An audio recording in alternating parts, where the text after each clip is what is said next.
and then I put my arms into it, and then I let my body turn. All of a sudden, you've got very efficient, a lot of speed with not a lot of effort. You're in sync. You're dancing with this club. When it comes to maximizing your distance with a driver or any club, it's about a certain sequence of skills. If you do these skills, you're going to be like Rory, like Ernie Els, like Oberg. All these guys do certain things and they're really good at them. If you have them do them, they can all do these. So we're going to show you these skills. Then you need to put them together in a sequence and you're going to maximize and see a lot more distance and consistency in your game. Skill number one is about building a relationship with this and being able to allow the club and your wrist to create a maximum amount of speed. It's this lever system. So what are these skills? You watch these guys and they're always standing. This looks really easy to do, but you see how loose my wrists are, okay? So this little drill right here, or this skill to be able to do this and let the weight of the club, see the weight of the club is making my hands react. So you're doing this right here. I can even kind of let the club just float through the air. I'm barely holding it, but you see what my wrists are doing. Now that plays in also to the look cool drill, which we're just letting the club drop. And if you watch the handle here, the handle is slowing down and it's pivoting. Okay, and it's the weight of the club that's doing this for me. I'm not forcing it to do it. I'm just directing the momentum and letting the club just go. Now, whether I do my right hand or I do my left hand, that's a really important skill to have the tension level such that the momentum and the weight of the club can make your wrist hinge, unhinge, and rehinge. See, I'm not doing anything here. I'm letting the momentum of the club do it. So it's building that skill first so you know the tension level you need, which is minimal to create maximum speed with that lever system. So let me give you an example of where speed comes from and why those drills or those skills are so important. I've got this little stick here. You can buy these at Home Depot. They're driveway markers for snow. You can get them any place. You can even take an old club and with no club head on it. But I want you to listen how much speed's in that. Now, how much is this moving? Not much. In fact, it's not moving at all. But you see this lever system? See how much speed it creates. Now, most of you don't hit like that. You hit like this because you're so tight.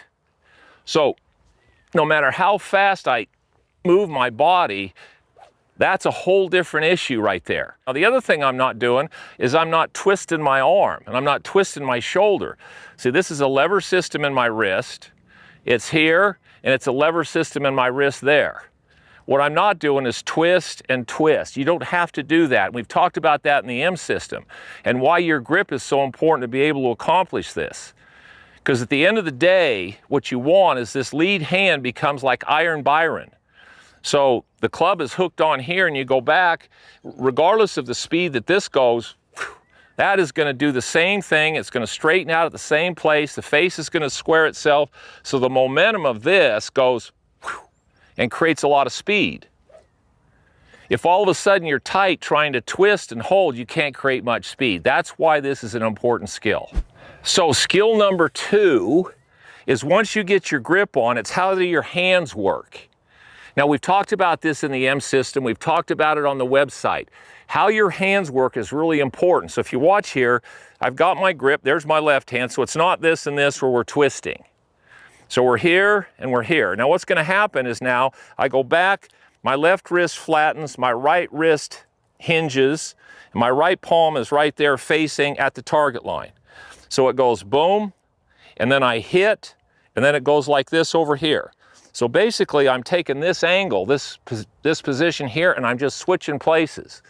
So left wrist is flat, right wrist is bent, right wrist is flat, left wrist is bent. So we're just going through these two actions and you're just feeling how your hands work. Now, what you do, you don't want to try to hit it hard or see how far you can make this go, but you're going to set up and you just let your wrist hinge, unhinge and rehinge and just tap it and see if you can make your hands do what they're supposed to do their role correctly without hardly anything else moving. That's skill number two. So now we're going to talk about skill three. Basically, what is skill three? Well, it's this. It's getting your arms so your arms can move and swing independent of your shoulder sockets. So yeah, we're going to have hand action, but we're going to add arm swing to it. Now, what are we going to do? Well, we got this little bag stand here. We're going to sit down on it. So now what you've got to do is you sit down here, and now we're going to do the same hand action. Only now we've got a little bit more, a little turn, but it's mainly, you see how loose my arms are. I mean, my chest isn't turning that much, but now I've got loose arms. So my arms can go from this side and they can accelerate and go over here without my chest pulling them. All right, so you're going to hit a few balls where all you're trying to feel is now you've got the same hand action, the same what you think is flippy hand action, which was this, but now we're going to add a little arm swing to it without a lot of body. And you hit a few that way. Now you start to get a feel for the hand action, plus what you can do with your hands and arms and wrists. So we're maxing out what this is doing, and you can see how this is staying quiet. Now, a couple of reasons, again, that's important. To hit it a long ways, your arms have to be able to go faster. My arms have to go faster than my body goes. If my arms and my shoulders are tight, and my arms can only go the speed my body goes, it doesn't matter if you use your wrists, you can't create a lot of speed. So when you sit down, neutralizes your body. Now you've got to learn how to use your hands and arms to hit it. Looks simple, difficult for a lot of people. Once you get that, we're going to the next step, which is how you add your body. Now you've really got something. Okay, everyone, now I know you're watching this and you're seeing a lot of really good things. And if it makes sense to you, what you need to do is you need to go to MalaskaGolf.com. We have so much information on the site about the driver, just about this and how to hit the driver and how to practice it, which most people have no idea how to do, plus everything else that's in there. So if this is resonating with you and it's making sense, just think what the M system can do for you and all of your friends relative to playing this game to your potential. So you've made it this far. Now we're up to skill 4, which is how do we put this into play? So let's review what we did first though. The first thing is we got this down. So we started to feel doesn't take much effort. The momentum of the club is going to make my wrists work, whether you're doing this or you're doing the look cool drill. So you start to feel how the momentum of the club makes my wrists work. Then we said, now we're going to get your grip right, and now we're going to get your hands, the lever system, so the lever system works the way it's supposed to. And we hit some balls that way.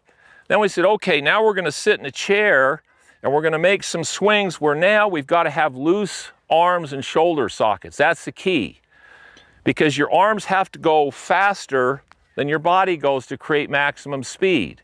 And your arms are transporting this lever system through an arc. Now the last thing is, how do we make the arc bigger? Well, now all we're going to do is, if we did that same thing, this looks kind of flippy. Looks like, oh, you're just using your hands and arms. That's right. But if all of a sudden I take this same feeling and I let my body rotate with the club, it has a whole different look. It doesn't look flippy, it looks really stable. So if I stand there and I start with this, and then I put my arms into it, and then I let my body turn,